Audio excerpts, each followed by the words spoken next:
Kabar penting datang dari dunia kebijakan fiskal dan perumahan. Pertemuan antara Menteri Keuangan Purbaya Yudi Sadewa dan Menteri Perumahan dan Kawasan Permukiman, Marwarar Sirait, pada Selasa 14 Oktober 2025, menghasilkan sejumlah kesepakatan strategis. Fokusnya satu, menjadikan rumah rakyat lebih manusiawi dan terjangkau. Dalam pertemuan yang digelar di Jakarta, kedua menteri membahas dukungan anggaran dan pembiayaan perumahan nasional. Menteri ARA menyampaikan target penyerapan anggaran kementeriannya mencapai 96% hingga akhir 2025. Sementara Menkeu Purbaya menegaskan pentingnya sinkronisasi kebijakan fiskal agar program perumahan rakyat tidak mandek di tengah jalan. Salah satu isu utama yang diangkat adalah hambatan daftar hitam debitur perbankan atau SLIK di Otoritas Jasa Keuangan atau OJK, sistem informasi keuangan yang dinilai banyak pengembang justru menyulitkan akses pembiayaan perumahan. ARA meminta dukungan Menkeu agar kendala ini bisa dicarikan solusi melalui koordinasi langsung dengan OJK dalam waktu dekat. Menariknya, keduanya juga sepakat merevisi aturan pembangunan rumah subsidi dan rumah susun di perkotaan. Purbaya menilai, banyak rusun dan rumah subsidi yang belum layak disebut manusiawi.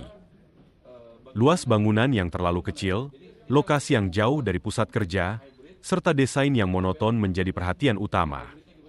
Pemerintah kini tengah menyiapkan skema rusun hibrida, yakni gabungan antara rumah subsidi dan komersial, agar pembangunan di kota tetap bisa berkelanjutan sekaligus inklusif.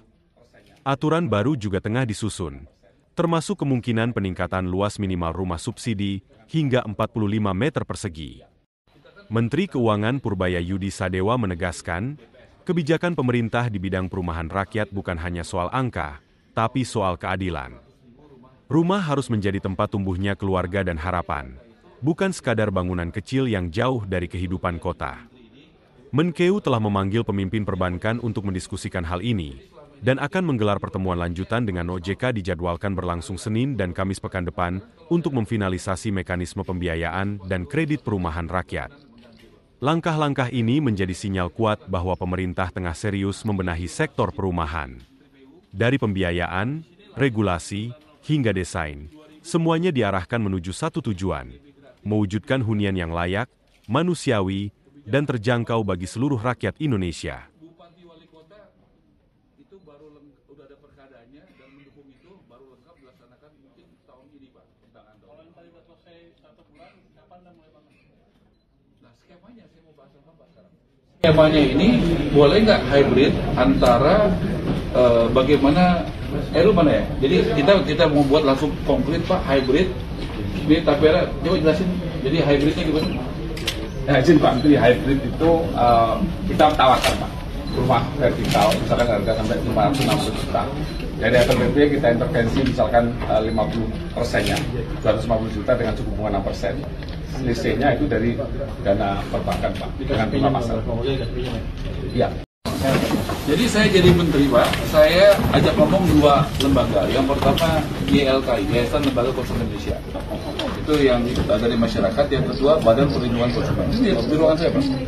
Jadi pengaduan yang paling besar saya tanya soal apa properti Pak. Ini ruang kerja Anda? Ya, ruang kerja, ruang rapat, ruang terima aspirasi. Kemarin ratusan orang. Ya, ruang lantai gini Anda kasih apartemen berapa? 6 kali 4 nggak ada dia. Oh, juga gini nih. Tapi ini multifungsi Pak. Jadi multifungsi satu ruangan. Main. Apa Pegawai sini? Ini wartawan. Pegawai sini. Jadi kita Pak paling banyak pengaduan soal perumahan dari YLKI dan apa izin.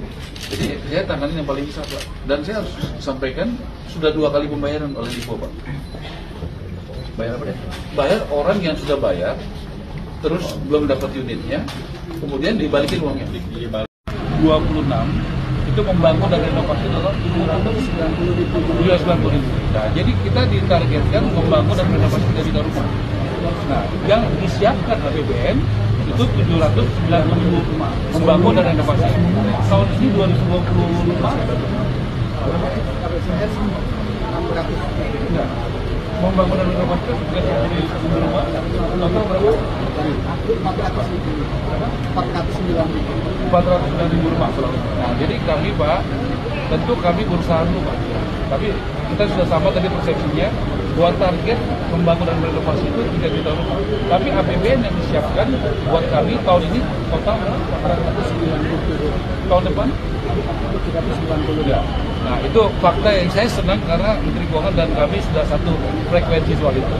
Artinya kami tetap inovasi, makanya ada BUMD, ada perumahan dan sebagainya yang sebelumnya belum pernah ada. Saya 1 bulan, kapan dan mulai bangun? Nah skemanya saya mau bahas apa sekarang? Skemanya ini boleh nggak hybrid antara bagaimana mana ya? Jadi kita mau buat langsung konkret Pak hybrid. Ini tampilnya, coba jelasin. Jadi hybridnya gimana? Izin Pak, jadi hybrid itu kita tawarkan Pak rumah vertikal, misalkan harga sampai 260 juta. Dari LPP kita intervensi misalkan 50%-nya, 250 juta dengan suku bunga 6%. Selisihnya itu dari dana perbankan Pak, dengan bunga pasar. Iya, dengan intervensi. Itu untuk MPM Pak. Berapa sih luas atau apartemennya berapa? Tanah 36 maksimal, 36. 2,7 ya. 2,7 bedroom. Bangunan gitu. Ya, 2 bedroom. Rusuh. Itu udah bisa 2 bedroom. Semua itu di Kalimantan. Sudah kita buat lebih tinggi, lebih manusiawi nggak bawa. Kita ingin bikin lebih manusiawi harga sama. Ya, coba lebih tinggi. Tapi karena kecil. Bukan MBR kan? Bukan. MBR itu di bawah 200 Kelas tanggung Pak, namanya kelas tanggung. Naikin dikit, tapi kita harganya masuk. Ada yang beli nggak? Nanti naikin nggak bisa beli lagi orang-orang. Kalau itu ada guru, dosen, kemudian targetnya adalah perawat, kemudian pegawai-pegawai di restoran banyak banget. Jadi supaya apa Pak? Prinsipnya rumah dan tempat tinggal jangan jauh. Jadi mereka dekat ke kantor, dekat ke rumahnya, kalau perlu jalan Pak. Nah kita mau bikin contoh. Nggak mau Pak, saya pikir kita buat terobosan supaya lebih manusiawi. Kita buat. Tapi memang yang aturan itu Pak. Pricing-nya Pak. Pricing yang diberikan subsidi itu. Dan sekarang Ya aturan itu kita yang rubah. Kalau Pak Menteri Keuangan memang membuat kita rakyat lebih manusiawi, kita rubah aja aturannya supaya rakyat lebih manusiawi. Ya, teraturan apa? Ya aturan kita yang buat. itu permen yang Aturan kita yang buat rakyat. Ya. Boleh Pak ya kita rubah ya? Kalau saya pikir paling manusiawi lah. 4 meter ya? Oke Pak. ini Pas ini yang kurang itu sekarang itu masuk. sekarang kita cek kan. Selama itu rumah tapak di sana masih maksimal Pak. Terus ada undang-undang untuk MBR.